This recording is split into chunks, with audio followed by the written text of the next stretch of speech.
Hi, I'm Peggy Beauregard. We are the Real Estate Matchmakers. We match cash to deals and deals to cash.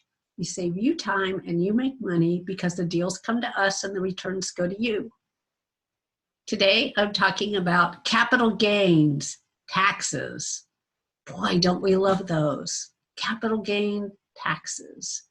So there's capital gain. So here's what a capital gain is. A capital gain is you buy a piece of property.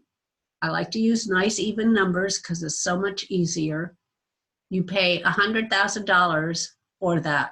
When you sell it for $200,000.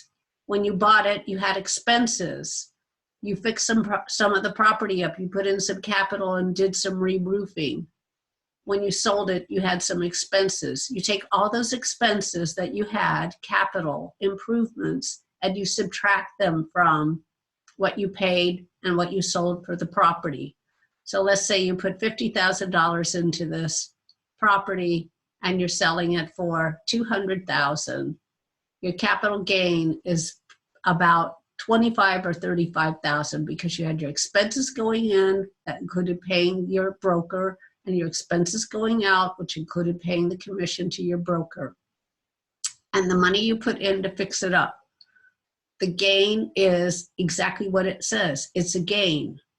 It's not part of the expenses. It's not part of the capital you put in. It's a gain. And what you pay on that is called a tax, and you do it on your income tax, and it depends on how long you held it. There are short-term gains, so flippers, not buy and hold people, but flippers, rehabbers, they're short-term. They go in, buy a property, turn it over, resell it within 3 to 6 months. And they might do 2 or 3 or 10 or 15 or 30 a year.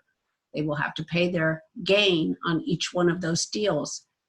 Buy and hold people, they hold it for 3, 4, or 5 years. Anything over 1 year is considered a long-term gain.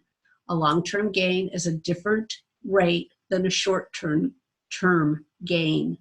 So you need to check with your accountant about that, or you could just Google it. You can Google everything and you can put in short-term capital gain and it will tell you what that for 20, whatever year we're in at the time when you're getting ready to sell it.